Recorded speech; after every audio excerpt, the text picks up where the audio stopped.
এখন মনে করেন যে আপনি আপনার এই ডকুমেন্টে কিছু ইলাস্ট্রেশন অ্যাড করবেন অথবা ইমেজ অ্যাড করবেন, যাতে এটা আরও ভিজুয়ালি আরও ভ্যালুয়েবল হয়, আরও সুন্দর হয়। তো সেজন্য আপনি কি করতে পারেন, যে আমি ইমেজটা কোথায় সেট করব সেটা একটু দেখি।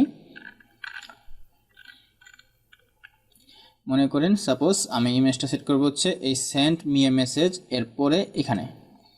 তো আমি যদি এখানে সেট করতে চাই তাহলে আমি জাস্ট ইফ এর আগে এই কার্সারটা এখানে বসাবো, বসায়া আমি যাব হচ্ছে ইনসার্টে গিয়ে এখানে দেখতে পাবো যে ইলাস্ট্রেশন অপশন আছে। ইলাস্ট্রেশন অপশন থেকে আমি পিকচারে যাব, ড্রপ ডাউনে এখান থেকে আমাদের তিনটে অপশন আছে, অনলাইন থেকে, স্টক ইমেজ থেকে এবং হচ্ছে দিস ডিভাইস।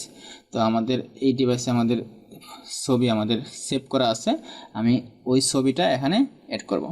তো আমি দিস ডিভাইস সিলেক্ট করলাম। সিলেক্ট করার পরে আমি আমার লোকেশনে দেখতে পাচ্ছি যে দুইটা ছবি এখানে দেখা যাচ্ছে। তো আমি এইখানে আমি অ্যাড করতে চাচ্ছি হচ্ছে এই ছবিটা আমি এখানে অ্যাড করব।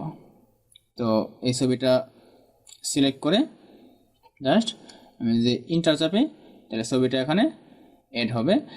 তো দেখেন বাই ডিফল্ট আমাদের এই ছবিটা এই প্যারাগ্রাফের সাথে অ্যাটাচ হয়ে আছে, যে আমরা যেহেতু এখানে ক্লিক করেছিলাম তাই এই ইফটা এই ছবির সাথে অ্যাটাচ হয়ে আছে। আমি যদি ছবিটাকে একটু বড় করে দেখেন, এই ইফটা কিন্তু এই সাথে এর থেকে যাচ্ছে, এটা এখান থেকে সরতেছে না। তো এটা একটা অপশন গেল। আর আমরা দেখি যে এই পিকচারটা ইনসার্ট করার পরে এখানে নতুন আরেকটা সেন্সেবল ট্যাব ওপেন হয়েছে, যেটা শুধু এই পিকচার যখন আমরা সিলেক্ট করে রাখবো তখনই ওপেন হবে। তো এখানে পিকচার রিলেটেড যত ফরম্যাট বা যত অপশন আমাদের এখানে আছে এইগুলো এখানে অ্যাপিয়ার হয়েছে। তো আমরা এই পিকচার সিলেক্ট থাকা অবস্থায় এখান থেকে আমরা অ্যালাইনমেন্ট, রোটেশন, তারপরে আছে ইমেজের যদি আমরা সাইজ কম বেশি ক্রপ করতে চাই তাহলে এটা আমরা এখান থেকে করতে পারবো। তো তারপরে আমরা যদি একটু এখানে দেখি আমাদের আছে হচ্ছে পজিশন এবং হচ্ছে র্যাপ টেক্সট। আমরা যদি র্যাপ টেক্সট থেকে যাই এখানে লাইন ইন উইথ টেক্সট আছে, তারপরে আছে স্কোয়ার আছে, এরকমভাবে বিভিন্ন শেপ এখানে আমাদের আছে। তো আমি এখানে কোনটা যাচ্ছে সেটা আপনারা যেটা চাবেন সেই অনুযায়ী এখান থেকে সেট করবেন। আমরা যদি দেখেন বিহাইন্ড দ্য টেক্সট দেই তাহলে দেখা যাচ্ছে টেক্সটের পেছনে ছবিটা চলে যাচ্ছে, আমরা টেক্সটও পড়তে পারতেছি না, ছবিটাও স্পষ্ট করা যাচ্ছে না। আমরা যদি ইন ফ্রন্টে দেই তাহলে টেক্সটও পড়তে পারছি না, কিন্তু ছবিটা আমাদের ক্লিয়ার দেখা যাচ্ছে। সুতরাং আমাদের এই অপশনগুলো এখান থেকে আমি সিলেক্ট করব না, আমি সিলেক্ট করব হচ্ছে টপ অ্যান্ড বটম। তার মানে আমি আমার এই টেক্সটটা আছে এটা এই ছবির উপরে এবং নিচে থাকবে, কিন্তু ছবির ডান পাশে বা ছবির ওভারল্যাপ হয়ে থাকবে না। তো আমি এটা সিলেক্ট করলাম। এটা সিলেক্ট করার পরে দেখেন আমি ছবিটা অ্যাডজাস্ট করতে পারি। আমি যখন অ্যাডজাস্ট করি যখন মিডলে নিয়ে আসলাম তখন এখানে আমাদের একটা গ্রিন বার দেখাচ্ছে যে আমার এটা এখন মিডলে আছে। আমি যদি একটু রাইটে নেই তাহলে দেখেন আমাদের লেফট অ্যালাইনমেন্টটা দেখাচ্ছে, আমি রাইট অ্যালাইনমেন্টে দেখাচ্ছে। আমি যদি একটু লেফটে যাই তাহলে লেফট অ্যালাইনমেন্টে দেখাচ্ছে। তো আমি এটা মিডলে রাখলাম। আমার ক্ষেত্রে এই সাইজ ঠিক আছে, আমি আর এটা বড় করতে যাচ্ছি না। তো এরকমভাবে আপনি সুন্দর একটা ছবি এখানে বসাবেন। তারপরে আমি আর যদি অন্য কোনো ছবি এখানে বসাইতে চাই, যেমন আমি যদি লোগো বসাইতে চাই বা অন্য কিছু, তাহলে আমি এই জায়গায় ধরেন যে একটা ছবি বসাইতে চাচ্ছি, যে সেটা হচ্ছে আমি ইনসার্ট ক্লিক করলাম, এখান থেকে ডিভাইসে গিয়ে আমি এই ছবিটা এখানে সেট করব। সিলেক্ট করে ওকে চেপে দিলাম। তো ছবিটা এখানে অ্যাড হলো, কিন্তু ছবিটা আমাদের অন্য পেজে চলে গেছে, কারণ এই ছবিটার জন্য আমার হচ্ছে এখানে পর্যাপ্ত স্পেসও পাইনি।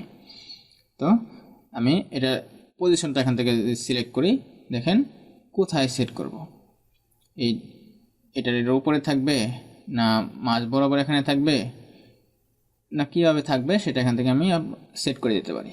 তো আমি মনে করেন যে এটা দিলাম, এটা দিলে কি হলো, ছবিটা এখানে চলে আসলো। আমরা এখানে এই ছবিটাকে